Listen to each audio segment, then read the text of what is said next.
Hindi ako nanood ng SONA like last year, and wala akong planong basahin ang nilalaman ng SONA o kahit man lang summary dahil I truly believe it is a waste of time of the Filipino people.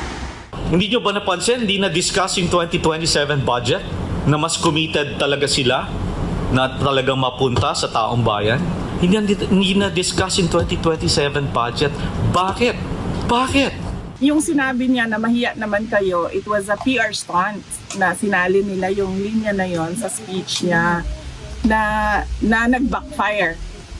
Dahil ang katotohanan naman kasi talaga, ghost projects yung flood control kung hindi man substandard, unfinished or substandard projects. No? Sabi niya, amend the IPIRA law, o RA 9136. Pero wala siyang sinabi kung ano ang amendments na gusto niya. Sabi niya, pass the Sariling Kuryente Act. Hindi niya rin sinabi. Solar energy lang ang sinasabi niya doon. Na pati ba naman solar energy mo, gusto pa inspeksyonin ng Meralco. Hindi raw pinanood at wala ring balak basahin ni Vice President Sara Duterte ang State of the Nation Address o SONA ni Pangulong Ferdinand Marcos Jr. Dahil para sa kanya, pagsasayang lamang ito ng oras. Hindi rin naniniwala si VP Sara na makukulong si dating House Speaker Martin Romualdez at iba pang mambabatas na umano'y sangkot sa flood control scandal. Si Jason Rubrico sa report.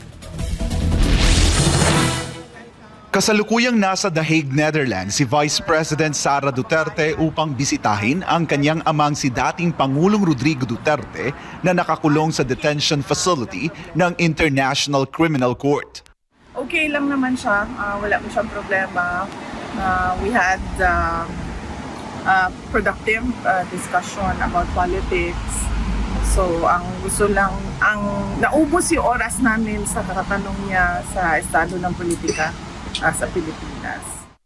Sa panayam kay VP Sara, tinanong din siya kung napanood ba niya ang State of the Nation address ni Pangulong Ferdinand Marcos Jr. Pero ayon sa Vice Presidente, hindi siya nanood at wala rin siyang planong basahin kahit ang buod ng talumpati dahil naniniwala siyang wala itong pakinabang sa mga Pilipino. Hindi ako nanood ng SONA like last year, and wala akong planong basahin ang nilalaman ng SONA o kahit man lang summary dahil I truly believe it is a waste of time of the Filipino people. Sinabi rin ni VP Sara na wag nang umasa ang publiko na makukulong si dating House Speaker Martin Romualdez at iba pang miyembro ng Kamara na umano'y nasasangkot sa flood control scandal. Ayon sa kanya, katulad lamang umano ito ng mga naunang pangako ng Pangulo na hindi naman natupad. Gaya ng pangakong may makukulong bago matapos ang nakaraang taon at ang 20 pesos na kada kilo ng bigas. Di ba yan din yung sinabi niya last year, bago mag-December may makukulong na. So meron bang makulong bago mag-Christmas? Wala.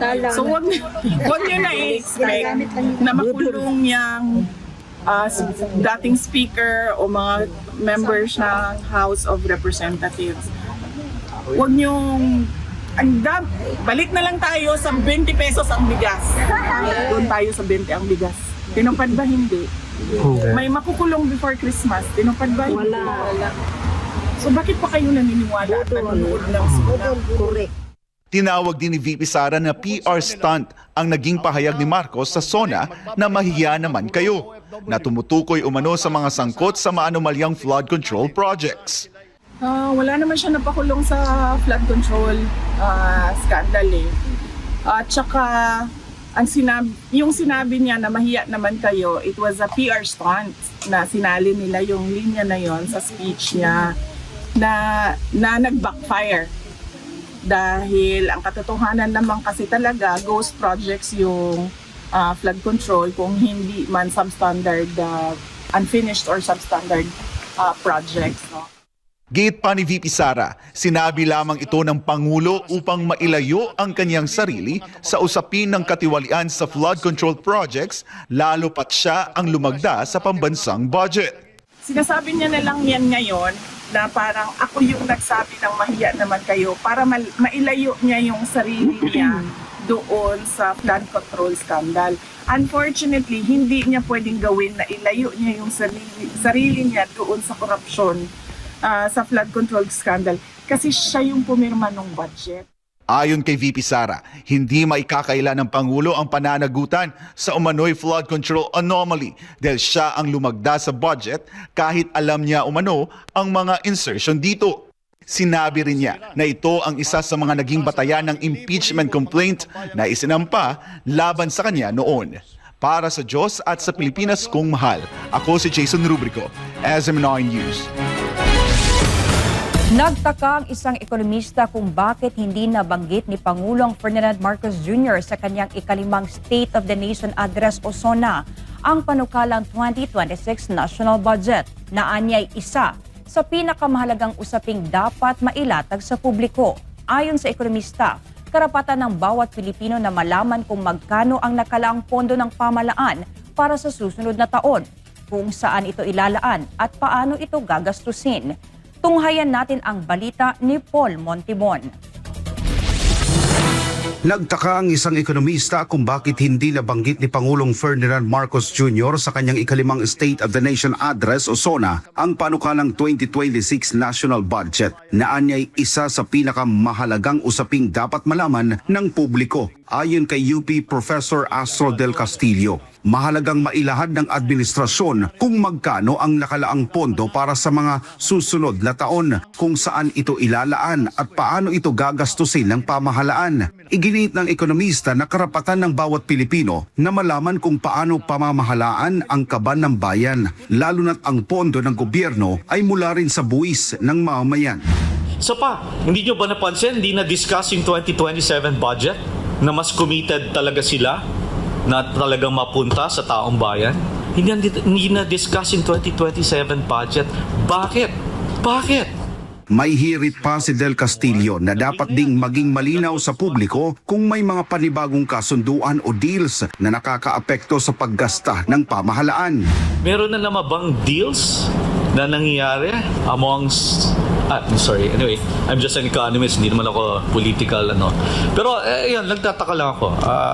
It should have been discussed. Ang 2026 national budget ng Pilipinas ay 6.793 trillion pesos, ang pinakamalaking annual budget sa kasaysayan ng bansa. Nilagdaan ito ni Pangulong Marcos Jr. bilang Republic Act No. 12314 noong Enero 5 taong 2026. Ilan sa pinakamalalaking alokasyon ay ang edukasyon na may 1.3 trillion pesos, sa health 448 billion pesos, agriculture 297 billion pesos at social protection na may 270 billion pesos. Sa huli, nananawagan ang ekonomista sa pamahalaan na tiyaking malinaw dapat at bukas sa publiko ang mga detalye ng 2026 national budget upang mapalakas ang pananagutan at transparency sa paggamit ng pondo ng bayan. Para sa Diyos at sa Pilipinas kung mahal, nag-uulat Paul Montibon, SMNA News. Magkaiba man ang kanilang larangan ng expertise, kapwa nakitaan ng kakulangan ng isang political analyst at dating COMELEC Commissioner ang ikalimang State of the Nation Address o SONA ni Pangulong Ferdinand Marcos Jr. Alamin natin ang buong detalye sa report ni Daniela Paulite. Kulang umano sa komprehensibong paglalatag kung paano maisasakatuparan ng mga pulisiya ng pamahalaan. Ito ang naging assessment ni political analyst Professor Froilan Carilong sa ikalimang SONA ni Pangulong Ferdinand Marcos Jr. Ayon kay Carilong, higit na nakatuon ang talumpati sa retorika at pagpapatuloy ng mga naunang programa kaysa sa paglalatag ng mga bagong hakbang para tugunan ang mahalagang suliranin ng bansa. So he's trying to cement a legacy, pero hindi ko alam kung anong klaseng legacy ang talagang binibuild niya rito, because to begin with, wala naman talagang konkretong programa o polisiya siguro na maaalala natin itong ating Pangulo. Sa kanyang SONA, ibinida ng Pangulo ang agarang pagtugon ng pamahalaan sa krisis na dulot ng tensyon sa Middle East. Gayunman, sinabi ni Calilong na mas nabigyang pansin ang mga programang ayuda kaysa sa mga pangmatagalang reformang kailangan ng bansa.